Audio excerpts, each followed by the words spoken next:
Sure enough. Well, again, welcome. It's good to have you here. I guess we flip-flopped with Holland Township for our normal month. But a couple things. I think this may be the first time you're in the room with the new flooring. We took out the old tile, and underneath that, the old asbestos tile and all of that process. And then we also had the room repainted. And next on the agenda is the kitchen, and some of the tables are a little dated and need some updating. So tables and chairs are on the schedule for that. But it's much easier to clean. Our cleaner's already like, thank you, because the salt was just coming through every seam in the whole floor. So this is, they did a really good job here. Road related, Van Buren Street, 164th are on the schedule for the Wyoming third transmission pipeline and water main. And we've had quite a few resident feedback, because we don't get any benefit out of it. It's just passing through, but we get all the nuisance things that go with it. So we had a meeting with Brian Newhoff, City of Wyoming, and contractors, and we were able to air all that stuff out and talk about some proactive as opposed to reactive. They've been good in responding to our, the resident complaints, but when the residents walk out there and their mailbox is gone, they're like, where's my mailbox? Oh, they're all down on sand. They didn't know about it. So these are the type of things that letting them know ahead of time. And I didn't even know that either. So, but we're getting ahead of that. We're kind of not really looking forward to when Butternut and 164th at that our main intersection here goes under the dirt, and so we'll see how they work that out. We also had a meeting with Consumers Energy last week, and they did let us know that they're planning on running through 28. At least at this point, they're still getting extensions. That's what they're expecting. So they're still pushing back because it costs them a lot to run that plant. But that's what they've told us at this point, at least semi-officially. And then we had a meeting with them in regards to Wind's Nest Park, which is our big lakeshore park, highly, hugely popular, and we have a parking problem there. There's just no parking space. People are parking on the sides of the road illegally, and there's just a safety concern as well. So the result of that meeting was that they agreed to move forward in one more step, and we have approval to submit some drawings, where then they will draft up an agreement to say a license to utilize this area for parking, which should accommodate 150 cars. It's immediately adjacent to the park. We might look at some crossing signal stuff there, or something to mark that. But trying to get the folks to not use the road as a hangout spot.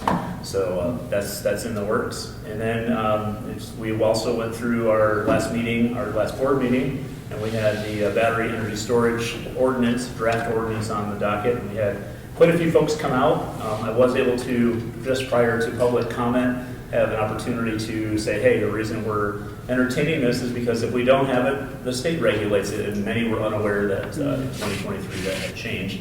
So actually, I heard the post that got put online afterwards was a little more complimentary. Good. So save that one. I get too excited. Yeah. I'm sure it'll turn the other way. But anyway, then also we approved our Appropriations Act in our last meeting, and there's a significant amount of funding for our bike path system. So we've got one section planned to just do a complete repave, and then there's numerous patches and bridge work that's going to be done. Or we have a lot of wood boardwalk areas, I call them bridges, but yeah. So that's about it, and we're keeping plenty busy. Great. For sure. Thanks. Any Good. questions? No, sounds good. We'll go this way. Okay. Just building on what Mike said, we're considering doing a moratorium on a couple of these potential wind and solar and battery energy systems, just to give us a little time. My manager and I went to Lansing this past Tuesday for the capital update for the Michigan Township Association. Let's just say I'm not encouraged leaving Lansing. It's a difficult place to understand. But also some of the decisions they have made, we actually are going to send out a note to our residents to appeal to our legislature. There's about 8 bills that are in process right now that are really taking local control away. And we actually passed a resolution opposing all 8 of those items at our last board meeting.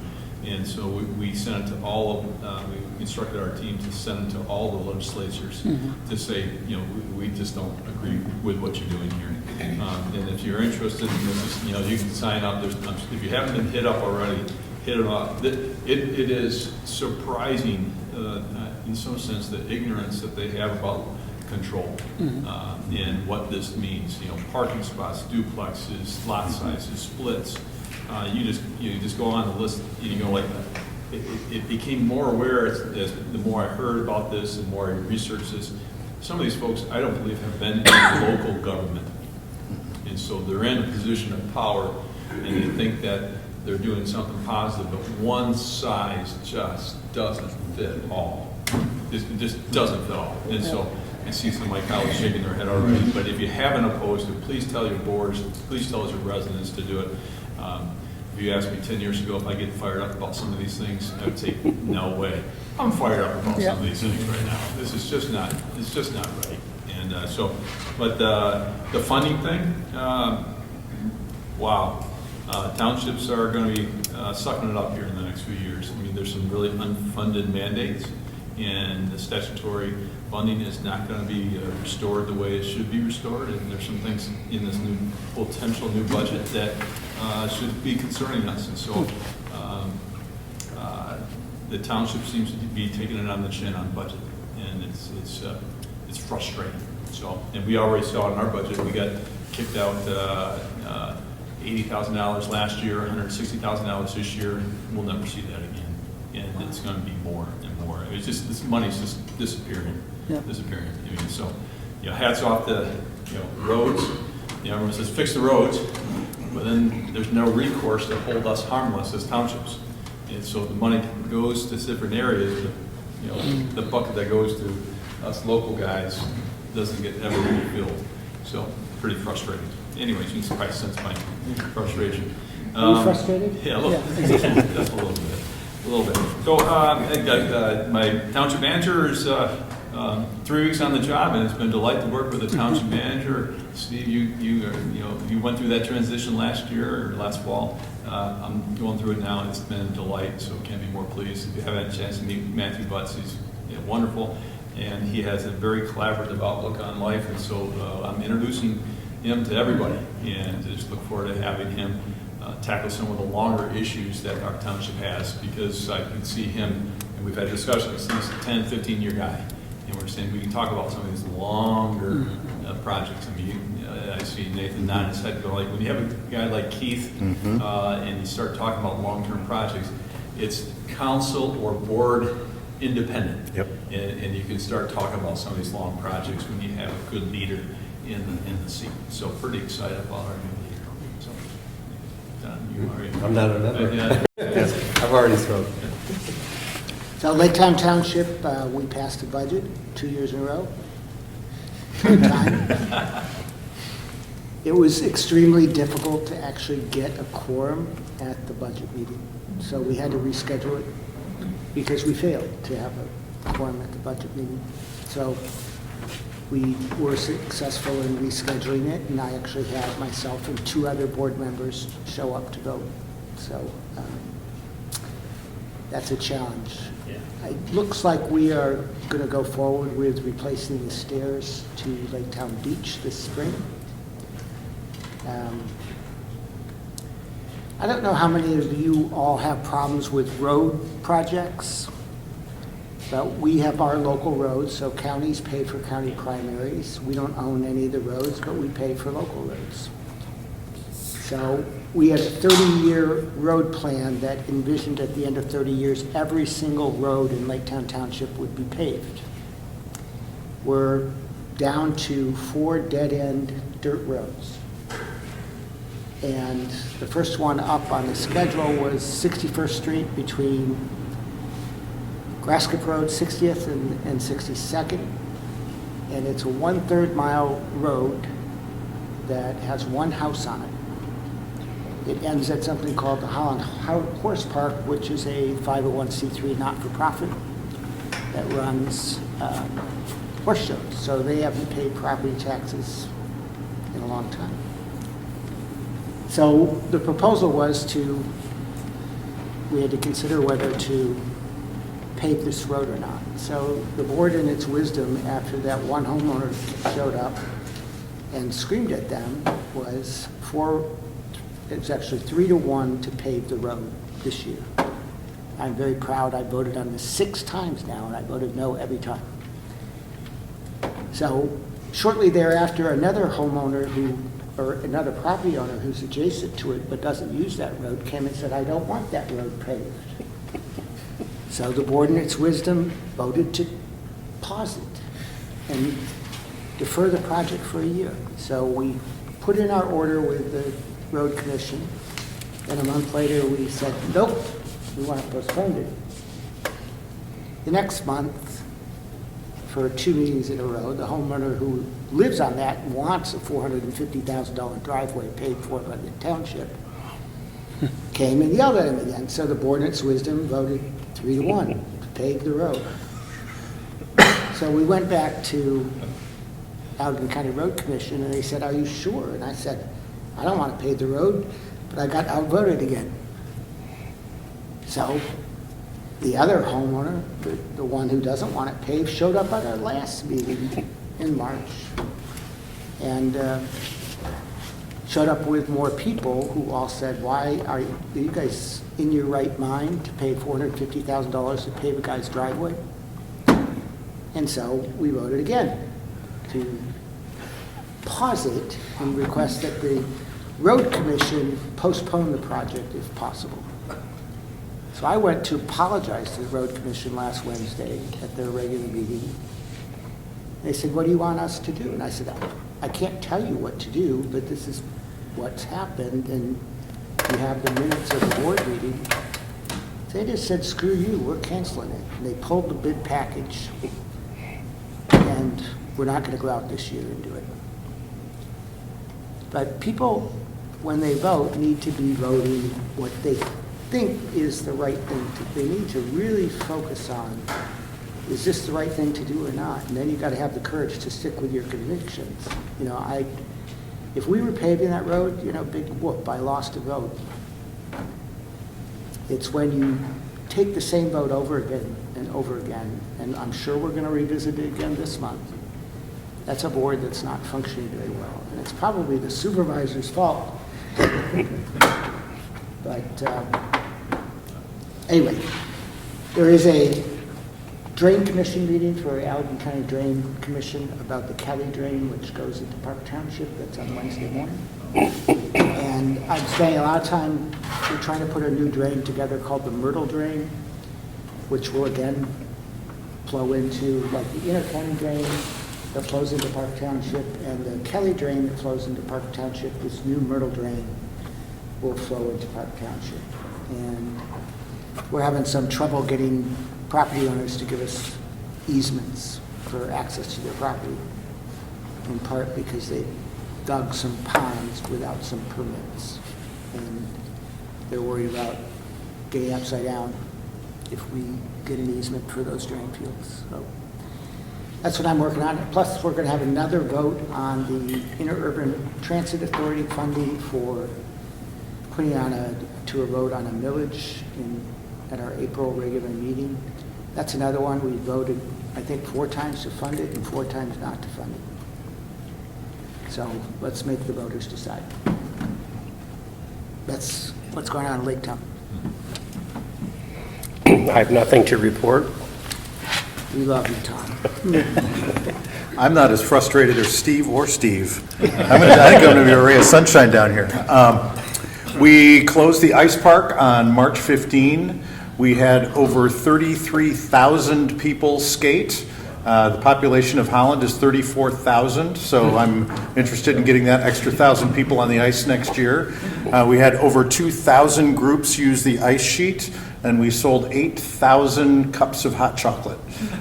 It is not going to be closed for the next 8 months. They've already got a contract with Velocity Cycles that they're going to be doing bicycle classes with little tiny kids, and the barn that we store the Zamboni in the winter is going to be turned into a bicycle library. So kids who don't have access to bicycles are going to be able to check out bikes from there. They're planning on putting like traffic signals around the ice ribbon, so you'll be able to see little tiny kids out there learning how to ride bikes on that to practice their skills. They're going to be doing yoga classes. They've got music events planned, so that's going to be a real hub of outdoor activity all year round. So we're very excited to see the next phase of the ice park during the rest of the year. And keep your eyes peeled. We got a little festival starting in about 5 weeks that I'll probably have something to say about next month.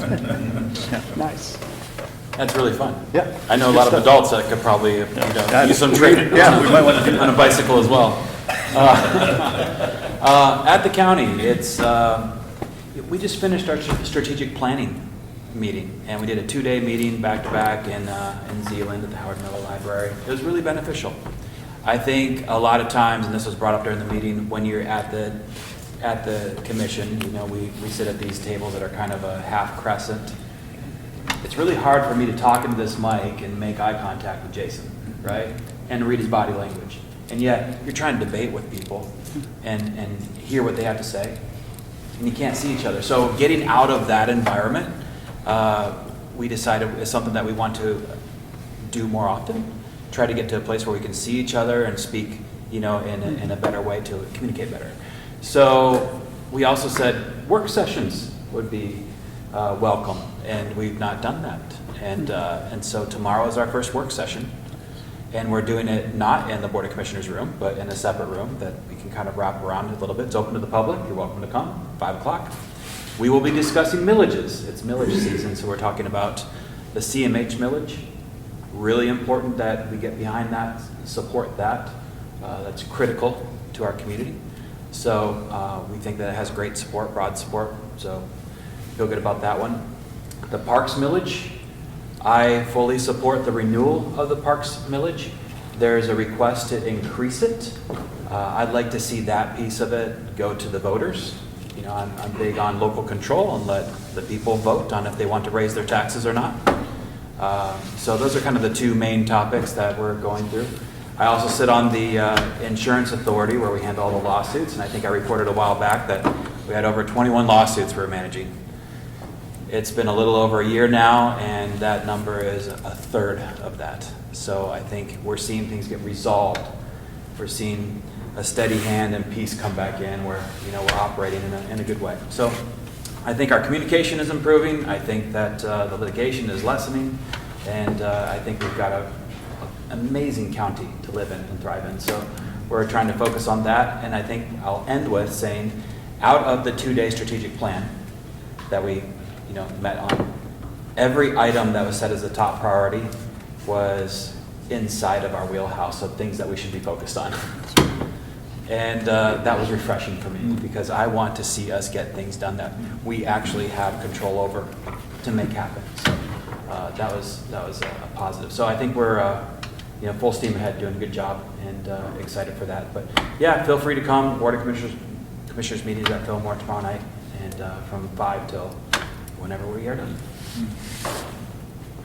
Excuse me. Just a couple things. MACC is shifting gears into spring mode. We're already having talks about the little festival coming up, because that's a real pain for us trying to get buses in and around everything, and it's difficult. So lots of planning goes into that. We're excited the snow's gone. We've got a few infrastructure projects for propane and electric vehicles. Those got put on pause as soon as the snow hit, so we'll get going on those. Hopefully have them installed here in another month or two. And we also have a village coming up in May, so hopefully that goes good. We have a pretty good response from the public. 80% has been the last couple of months, so we're positive this one will go through too, but it's always nerve-wracking. You never know. So that's it. All right. I know the meeting was at our place at the community center last month, and I was heading to Florida, so I had a miss, but I hope you all enjoyed that. If you hadn't been there, that you got a chance to see that. With the parks, they're going to be an open house at Hawthorne Pond. Macatawa Greenway is extended through our park and connected now with the Greenway. We put up restrooms there and a larger parking lot, and so there'll be a little ribbon cutting event. I think it's not till June sometime, but I'll put out a reminder now if you like parks. It's a fun event to go to. And then talking about manager positions, I know Steve, I think, announced last time, because he was here, that he's retiring early. So we are in the process of collecting resumes, and if anybody has a really good manager they want to refer to us, definitely take a resume. Steal somebody from you.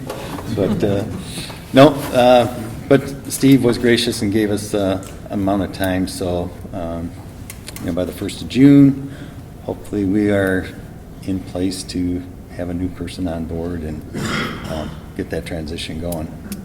That's all I got.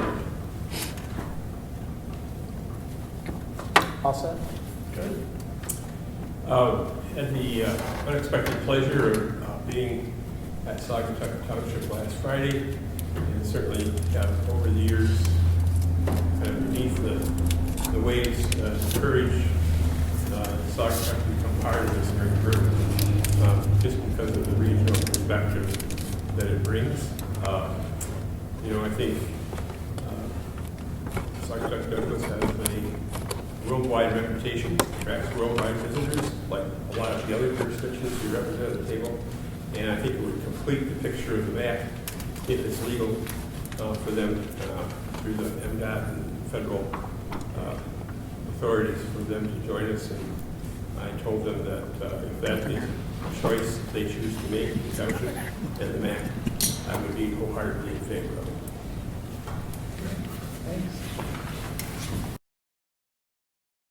Ottawa County. We had over 13,500 hours of overtime this past winter, which is probably the highest we've ever had. So unlike Steve over there, I'm sure that there are no townships in Ottawa County that are not happy with their road commission. So I'll leave it at that.